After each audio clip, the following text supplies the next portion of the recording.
ये बाइक जो है 200 सीसी की है, बट ये जो माइलेज प्रोवाइड करती है बाइक का लो एंड एंड जो मिड रेंज है ना वो काफ़ी स्ट्रॉन्ग है।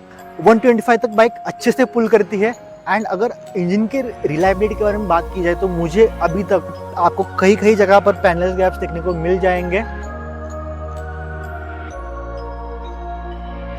2 years and 3 months, 15,500 kilometers, 1,000 and many more kilometers of long rides. And finally, here we are with the ownership review of our BS6 TVS Apache RTR 204V with riding modes. I know कि बहुत सारे जो users है वो इस bike by करने के लिए ये वीडियो देख रहे हैं। जो मेन पॉइंट्स है वो न्यू बायर के लिए यूजफुल हो सकते हैं, वो पॉइंट्स मैं इस वीडियो में कवर करने की कोशिश करूंगा। चलिए जो ओनरशिप रिव्यू है वो बिल्ड क्वालिटी एंड स्टाइलिंग के साथ स्टार्ट करते हैं। स्टाइलिंग नो डाउट काफ़ी अच्छी है, sharp cuts and AG design आपको इस बाइक में देखने के लिए मिलता है। एंड बाइक की पेंट क्वालिटी है ना वो भी डिसेंट है। मैंने बाइक में सिरेमिक कोटिंग करवाया था 2 years ago, उसकी वजह से बाइक मेरी अभी भी चमक रही है, न्यू दिख रही है। बट आफ्टर द टाइम ये जो पार्ट है ना आपका, अगर आप सिरेमिक कोटिंग नहीं करवाओगे तो ये पार्ट आपका थोड़े दिन बाद फेड होने लगेगा। एंड अगर बिल्ड क्वालिटी के बारे में बात की जाए तो स्विच गियर की क्वालिटी डिसेंट है। KTM वगैरह जैसा आपको नहीं देखने को मिलेगा, लेकिन प्राइस के हिसाब से सही है। देन आपको कई कई जगह पर पैनल गैप्स देखने को मिल जाएंगे। एंड ओवरऑल बाइक की क्वालिटी डिसेंट है, कहीं से भी आपको खटर पटर या फिर पॉटहोल में जाने के बाद कोई भी रैटलिंग साउंड नहीं सुनाई देगा। स्टाइलिंग काफ़ी अच्छी है एंड बिल्ड क्वालिटी डिसेंट है। तो अभी इंजन एंड परफॉर्मेंस के बारे में बात करते हो कि जब नया बायर बाइक लेने के लिए जाता है तब यही चीज़ उसके मन में होती है कि बाइक का परफॉर्मेंस कैसा रहेगा। तो आपको 20.8 PS की पावर मिलती है एंड 17 mm का टॉर्क मिलता है।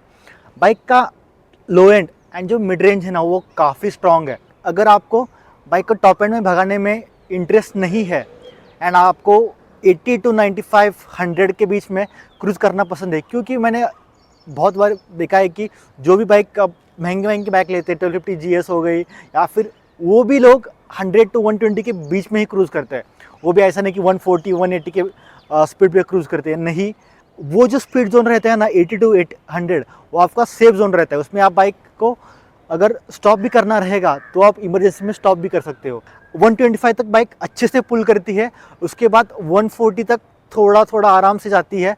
110 एंड 115 पे भी क्रूज़ कर सकते हो, बट आई डोंट रिकमेंड कि दैट इतना आप बाइक को खींचो, क्योंकि उस स्पीड पे बाइक स्ट्रेस फील होने लगती है एंड लॉन्ग टाइम में ये आपके इंजन को भी डैमेज कर सकता है। एंड अगर इंजन के रिलायबिलिटी के बारे में बात की जाए तो मुझे अभी तक कोई भी बाइक से इंजन के रिलेटेड इशू फेस नहीं हुआ।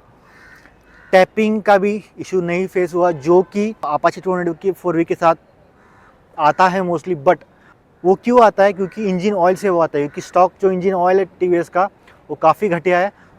लुब्रिकेशन उसका बिल्कुल भी अच्छा नहीं। बिकॉज ऑफ दैट हेड में आपके ऑयल ठीक से नहीं पहुंचता, जो भी पहुंचता है वो बहुत थिन होता है, वो अच्छे से लुब्रिकेट नहीं करता इंजन को। बिकॉज ऑफ दैट बाइक में टैपिंग का इशू रहता है। बट मुझे अभी तक एक बार भी टैपिंग का इशू फेस नहीं हुआ। मैंने 7000 किलोमीटर्स तक ही बाइक को स्टॉक इंजन पे यूज़ किया था एंड उसके बाद मैं कैस्ट्रॉल का इंजन ऑयल यूज़ कर रहा हूँ अभी तक। अगर आपका प्रायोरिटी टॉप स्पीड है, this is the bike not for you. NS 200 पे भी आप जा सकते हो या फिर R15 V3 पे भी आप शिट कर सकते हो। एंड अभी गेयर बॉक्स के बारे में बात करते हैं। आपको 5 स्पीड गेयर बॉक्स देखने को मिलता है, बट जो गेयर रेशियोज है ना वो टॉल है, तो इसकी वजह से आपको फ्रिक्वेंटली गेयर चेंज करने की ज़रूरत नहीं पड़ती। सिटी में ये गेयर बॉक्स काफ़ी अच्छे से चलता है, हाईवे पे भी आपको दिक्कत नहीं देगा। बट आपको अगर 100 से ऊपर क्रूज़ करना है तो मे भी आपको लग सकता है कि एक और गेयर चाहिए था बाइक में। अभी सबसे इंटरेस्टिंग टॉपिक पे आते हैं। ये बाइक जो है 200 सीसी की है, बट ये जो माइलेज प्रोवाइड करती है वो similar to the 150 and 125 CC bikes है, क्योंकि 5000 to 7000 RPM के बीच में अर्बन मोड में स्पीड 80 to 95 और 100 भी पकड़ सकते हो। इस बैंड विड्थ के बीच में ये बाइक 50 to 55 kmpl का माइलेज प्रोवाइड करती है। एंड ये मैंने टेस्ट भी किया है। आई बटन में लिंक आ रही होगी, आप चेकआउट कर सकते हो। एंड स्पोर्ट्स मोड में 4 to 5 kmpl कम हो जाता है, डिपेंड ऑन आपकी राइडिंग स्टाइल जो है ना, उसके ऊपर जो माइलेज है वो वैरी करता है। एंड सिटी में आपको अराउंड 35 to 40 kmpl मिल जाएगा। इससे कम मुझे अभी तक मेरी बाइक से माइलेज नहीं मिला है, मिनिमम 35, उसके नीचे एक बार भी मुझे माइलेज नहीं मिला है। Handling and ride quality bike की कैसी है? सीट्स आपको वेल कुशन मिलती है, बट ओवर द टाइम थोड़ी सी हार्ड हो जाती है। अभी एयर सीट्स लगाने का टाइम आ चुका है। एंड आगे वाला सस्पेंशन आपको शोवा की तरफ से एडजस्टेबल मिलता है, आप इसमें प्री लोड एडजस्ट कर सकते हो। जो प्रीमियम बाइक्स है उनमें भी ये फीचर जो है वो आपको देखने को नहीं मिलता, बट टीवीएस ने ये फीचर जो है वो प्रोवाइड किया है। तो आप आपके वेट के हिसाब से जो प्रीलोड है वो फ्रंट एंड बैक एडजस्ट कर सकते हो। एंड बाइक की जो कॉर्नरिंग स्टेबिलिटी है एंड जो कॉर्नरिंग हैंडलिंग है ना, वो काफ़ी अच्छी है। बिकॉज जो अपाची की पूरी सीरीज़ है ना, वो रेस ट्रैक पे टेस्टेड है। मैं पर्सनली एक कॉर्नर लवर हूँ, तो मैंने बाइक का पीछे वाला front tyre almost 90 to 95% corners में लीन किया है। एक डाउन साइड भी है, जो फ्रंट टायर है वो 90 सेक्शन का है, वो थोड़ा सा पतला देखने को आपको मिलता है, वो समटाइम्स कॉर्नर्स में स्लिप कर जाता है। टीवीएस ने 100 सेक्शन का टायर देना चाहिए था। दोनों भी टायर्स की क्वालिटी है ना, वो ड्राई रोड्स पे अच्छी है, बट वेट रोड्स पे इतना ग्रिप ये प्रोवाइड नहीं करता है। नॉर्मल सा भी लीन आया ना, मतलब कॉर्नर आया, एंड अगर आप बारिश में उसको लीन करना चाहोगे बाइक को, बाइक स्लिप कर जाती है। बाइक का वेट अराउंड 154 kg है, बट टीवीएस ने इसको इतना वेल डिस्ट्रीब्यूट वेट को किया है ना कि आपको बाइक एक बार उठाओगे एंड चलाओगे तो आपको वो वेट जो है बिल्कुल भी फील नहीं होगा। मैं कितनी बार बाइक को इतना लीन किया है, बट कभी भी मुझे बाइक के वेट के वजह से कभी भी दिक्कत नहीं हुई कि कॉर्नर्स में बाइक मुझे थोड़ा सा हेवी फील हो रही है या फिर इतनी अच्छी से स्टेबिलिटी प्रोवाइड नहीं कर रही है। ऐसा मुझे अभी तक कभी भी फील नहीं हुआ।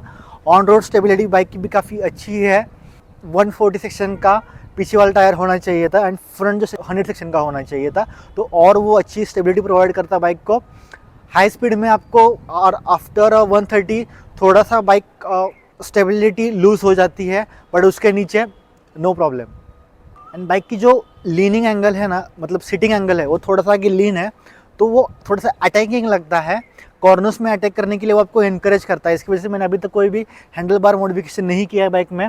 मे भी अगर मैं आगे लॉन्ग टूर्स करना चाहूँगा, मतलब रोड वाला हैंडल बार का मॉडिफिकेशन बारे में सोचूंगा, बट अभी के लिए मुझे इतनी ज़रूरत नहीं है। एंड पिलियन सीट भी नॉर्मल राइड्स के लिए ठीक है, लॉन्ग राइड्स के लिए इतनी अच्छी नहीं है, क्योंकि मोस्ट ऑफ दी जो स्पोर्ट्स बाइक होती है वो जस्ट राइडर ओरिएंटेड होती है, वो पिलियन ओरिएंटेड बाइक्स नहीं होती, तो इतना आपको कंफर्ट आपको पीछे को देखने को नहीं मिल। बट जो ग्रैब रेस है वगैरह वो काफ़ी अच्छी है। आप अगर आपको कोई भी लगेज वगैरह कैरी करना है तो आप कर सकते हो उसमें। बाइक में आपको ड्यूअल चैनल से बेस देखने को मिल जाता है। Most of the super bikes में या फिर स्पोर्ट्स बाइक में पीछे वाला ब्रेक इतना अच्छा नहीं होता, सेम फॉर दिस डिसेंट है। फ्रंट का जो ब्रेक है वो काफ़ी डिसेंट है, थोड़ा सा इम्प्रूव हो सकता है। अभी बाइक के रिलायबिलिटी एंड मेंटेनेंस के बारे में बात करते हैं। मुझे अभी तक कोई भी मेजर ब्रेकडाउन बाइक से नहीं मिला है, मेजर छोड़ो माइनर भी नहीं मिला है। एंड कोई मेंटेनेंस के रिलेटेड मुझे अभी तक इतना मेरा मनी खर्च नहीं हुआ है मेंटेनेंस के ऊपर। नॉर्मल जो सर्विस रहती है वही करता हूँ मैं। फर्स्ट 5 सर्विस जो थी फ्री सर्विस, वो सर्विस सेंटर से की थी। उसके बाद मुझे कैस्ट्रॉल पे स्विच करना था इंजन ऑयल पे, तो बिकॉज ऑफ दैट मैंने उसके बाद जो सर्विस सेंटर है उसे विज़िट नहीं किया है। मोस्टली मैं खुद से ही बाइक की सर्विस करता हूँ। तो अभी कैस्ट्रॉल का इंजन ऑयल बाइक में यूज़ हो रहा है, काफ़ी अच्छा चलता है। Compare to the Motul 200 rupees price का कम है एंड परफॉर्मेंस भी सिमिलर है उससे, तो इतना कोई मेजर डिफरेंस मुझे देखने को नहीं मिला।